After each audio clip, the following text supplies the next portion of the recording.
Hello everyone welcome to my YouTube channel education tree. आपन को जदि पीजी फर्स्ट सेमिस्टर नोट दरकार सब वीडियो एथिरे अपलोड हम। Welcome to my YouTube channel. आज पढ़ा फर्स्ट सेमिस्टर पेपर 102 यूनिट 2 औचित्य। औचित्य पढ़ो। औचित्यर संज्ञा स्वरूप और प्रकार भेद आलोकपात करो। संस्कृत समीक्षा शास्त्र रे औचित्य को काव्यर प्राण स्वरूप बोली कहा जायछि। क्षेमेन्द्र हेउछन्ति औचित्य संप्रदायर मुख्य प्रवर्तक। औचित्य को भित्ति करी से औचित्यर विचार चर्चा नामक एक ग्रंथ प्रणयन करिछन्ति। औचित्य रस सिद्धस्य स्थिरम काव्यस्य जीवितम ए उक्तिरु जणा जाय जे रस सिद्ध काव्यर स्थिर जीवन हेउछि एही औचित्य। वस्तुतः औचित्य काव्यर आत्मरूपे यह विहुने काव्यर स्थिति असार। औचित्यर समावेश अलंकार गुण आदि काव्यर उत्कर्ष विधान करिथांती। मात्र औचित्य बिना काव्यर गुण दोषरे परिणत हुए। काव्ୟରେ अलंकार अलंकृत न होई अनल कृति परिणत हुए। उपेन्द्रଙ୍କ लावण्यवती कोटि ब्रह्मांड सुंदरी और वैदेहिश विलासरे एहार दृष्टांत विद्यमान। वैदेहिश विलासर विचारमाला जमकरे कवि दिने पर्याय अथवा कोटि ब्रह्मांड सुंदरी आशार सघन काल है उदय परी ऋतु वर्णना पर्याय यह लक्षणीय।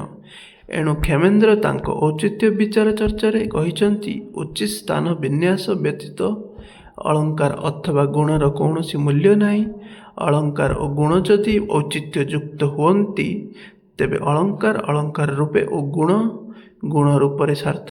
वस्तुतः व्यावहारिक जीवन में औचित्य को स्वीकृत दिया जाए। मथुरा मंगल रे आरे बाबू श्याम घन अथवा विदग्ध चिंतामणि रे धीर घेन कानन रे कृष्ण विलंबित वर्णना प्रसंग रे मातृहृदयर स्वभाव सुलभ वर्णना परिदुष्ट हुए। क्षेमेन्द्र बहु पूर्वरु एही औचित्यवादर स्पष्ट मुद्रांक भरतमुनि नाट्यशास्त्र रे देखिबाकू मिले। नाटकाभिनयर क्षेत्र में से औचित्यर प्राधान्य को स्वीकार करिसंती। एपरि स्थले आनंदवर्धन और अभिनवगुप्त आदि ध्वनि तत्वविद मध्य औचित्य संपर्क में विचार आलोचना करा जाइछंती। औचित्य वर्जित हेले काव्य दोषयुक्त हुए बोली से कहती। एतद्व्यतीत काव्यर अनौचित रसभंगर मुख्य कारण ही औचित्य। अभिनवगुप्त कहती औचित्य सबुबले रस ध्वनि प्रभृति को आश्रय करिଥାଏ। एମାନଙ୍କ व्यतीत दंडी भामह रुद्रट प्रमुख आचार्य मध्य औचित्य संपर्क में पर्यालोचना करि जाइछन्ति। मात्र ए सबु गौण स्थान अधिकार करिछि। एणु क्षेमेन्द्रଙ୍କୁ औचित्य संप्रदायर सर्वश्रेष्ठ प्रवर्तक बोली कहा जाइଥାଏ। औचित्य सौंदर्यर मूल उत्स। जो स्थान रे वस्तु रहिबा कथा सेठारे जदि ताहा न रही अन्य स्थान रहे तेबे सेही वस्तुर सौंदर्य हानि घटी थाए। इत्यवसर रे एक दृष्टांत दिया जाई पारे। महाजात्रार षष्ठ सर्गरे युधिष्ठिर को अग्नि दिव्यांजन देवा पर्याय बामंडधीशंक दीर्घ स्तुति अनावश्यक। यह काव्यर सौंदर्य बोधक। सेहीपरि चिलिका परि वर्णनात्मक काव्यर शेष भागरे राजा वासुदेव सुढ़ल देवंक प्रशस्ति किंबा मयूरभंज राजा रामचंद्रंक वर्णना अहेतुक। एथिरु जणा जाए औचित्य सौंदर्य विधानर एक मूल हेतु। उचित स्थान रे जदि उचित वस्तु वर्ण प्रभृतिर समावेश न घटे तेबे वर्णनार उत्कर्ष साधित हो पारे नाही। प्रियजनर विरह वर्णना रे करुण रसर वर्णना रहिबा विधेय। मात्र एहार व्यतिक्रम हेले औचित्य हानि घटे। वीर रस वर्णना स्थल रे श्रृंगार धर्मी वर्णना काव्यश्री को भी म्लान करे। स्थूलतः रस अलंकार गुण रीति तथा ध्वनि आदि प्रत्येकर उपजीव्य हेउछि औचित्य। उच्च कोटिर काव्य रचना क्षेत्र में कविर कवित्व औचित्य उपरे गुरुत्व आरोप करिଥାଏ। फल काव्यक सौंदर्य हुए सरस आकर्षणीय तथा सुरुचि संपन्न। औचित्य बिना काव्य विडंबित हुए और एहार शुष्क निरस वर्णना काव्यक ଆନନ୍ଦ ପ୍ରଦାନ କରିବାକୁ ସମର୍ଥନ ହୁଏ। କ୍ଷେମେନ୍ଦ୍ର ଔଚିତ୍ୟକୁ ଏକ ବ୍ୟାପକ ଦୃଷ୍ଟିକୋଣରେ ପର୍ଯ୍ୟାଲୋଚନା କରିଛନ୍ତି।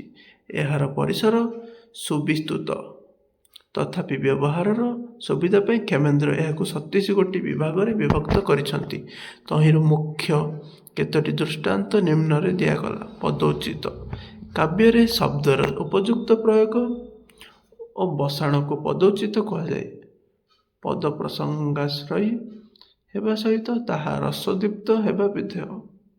ଏଟା ଲେଖିବ। ଇତିହାସ ରଙ୍ଗସ୍ଥଳୀ ତୁ ଚିଲିକା, ତୋର ତୀରେ ପରା ରୂପସୀ ମାଣିକା, ହସ୍ତେ ଭୁଞ୍ଜୁଥିଲେ ସାଦର ଲବଣୀ, ଭାବଗ୍ରାହୀ ପ୍ରଭୁ ଉକ୍ତ ଚିନ୍ତାମଣି। ଏଠାରେ ଭାବଗ୍ରାହୀ ଶବ୍ଦର ପ୍ରୟୋଗ ଯେପରି ସଫଳ ସେପରି ଭାବାନୁସାରେ, ଏଣୁ ଏହା ପଦୋଚିତିର ଉଦାହରଣ। ତାପରେ ଅର୍ଥୌଚିତ୍ୟ। ପଦଗତ ଔଚିତ୍ୟ ସହିତ ସାରସ୍ୱତ ଦୃଷ୍ଟିରେ ଅର୍ଥଜନିତ ଔଚିତ୍ୟ ଏକାନ୍ତ କାମ୍ୟ। ଅର୍ଥ ସମଗ୍ର ରଚନାର ସମଧର୍ମ ହେବା ଉଚିତ। ଅର୍ଥଗତ ସାମଞ୍ଜସ୍ୟ ନଥିଲେ କାବ୍ୟ ସୃଷ୍ଟି ହୃଦୟଗ୍ରାହୀ ହୋଇପାରେ ନାହିଁ। ତପସ୍ୱିନୀରେ ତିମ୍ସା ତଟନୀକୁ ସ୍ନେହ ପ୍ରବଣା ଜନନୀ ରୂପେ କଳ୍ପନା କରିବାରେ ଅର୍ଥୌଚିତ୍ୟ ପ୍ରଦର୍ଶିତ। ଏଇଟା ଲେଖିବ ଛନ୍ଦଟା।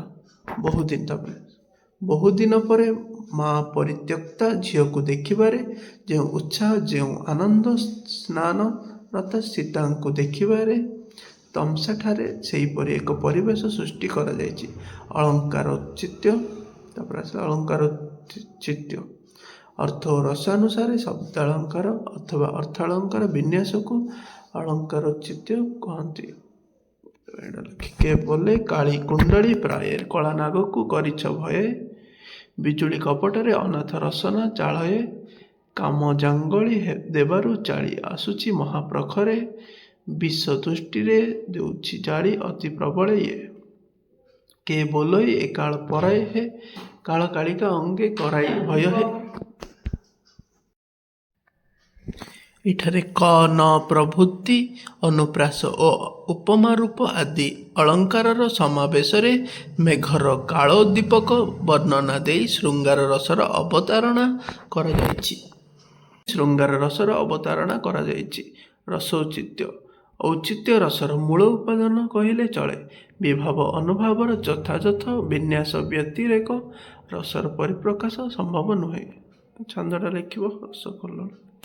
ଏଠାରେ ବାତ୍ସଲ୍ୟ ରସର ଅନୁକୂଳ ବିଭାବାଦୀର ହେତୁ ରସୌଚିତ୍ୟ ରହିଛି, କିନ୍ତୁ ମହାଯାତ୍ରାରେ ଦ୍ୱାପର ଯୁଗରେ କଳି ଆଗମନର ଚିତ୍ର ଦେଲାବେଳେ ରାଧାନାଥ କହୁଛନ୍ତି, ସେ ନବରେ ଚାଲୁ ଚାଲୁ ଅତି ସାବଧାନେ ଖସଡ଼ି ତା ଗୋଡ଼ ଦୁଷ୍ଟ ପଡ଼ିଲା କାଚାଡ଼ି, ଉତ୍ତାନେ ବାହୁଡ଼ି ତେଣୁ ଗଲା ଅପମାନେ। ସତ୍ୟ କିଏ ଏ କାହାଣୀ?